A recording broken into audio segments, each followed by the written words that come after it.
सीओईपीतल्या विद्यार्थ्यांची आणि प्राध्यापकांची सुरक्षितता लक्षात घेऊन महाविद्यालयासमोर भुयारी मार्ग बांधायचा ठरला खरा, पण या मार्गाचं काम गेल्या 2 वर्षांपासून रखडलंय। जुन्या पुणे मुंबई महामार्गावर दोन्ही बाजूला सीओईपीच्या विविध विभागांच्या इमारती आहेत। या ठिकाणचा रस्ता अरुंद आहे। वाहनांची मोठी ये-जा असल्यामुळे विद्यार्थी आणि प्राध्यापकांना जीव मुठीत धरूनच रस्ता ओलांडावा लागतो। ही अडचण लक्षात घेऊन भुयारी मार्गाचं नियोजन करण्यात आलं। यासाठी सार्वजनिक बांधकाम खात्याची मंजुरी मिळाल्यानंतर जानेवारी 2005 मध्ये भूमिपूजनही झालं, पण अपेक्षित निधीच न आल्यामुळे थोड्याच दिवसात काम रखडलं, ते पुन्हा सुरूच झालं नाही। गेल्या 2 वर्षात या रस्त्यावरच्या वाहतुकीत मोठी वाढ झाली आणि अपघाताचा धोकाही वाढलाय।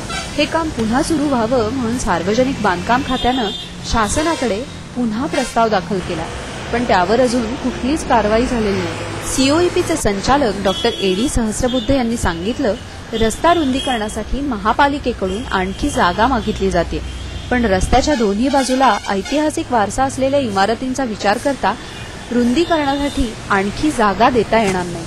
संपूर्ण रस्त्यावर एकेरी मार्ग, संपूर्ण भुयारी मार्ग, उड्डाणपूल अशा पर्यायांचा शासनानं विचार करावा।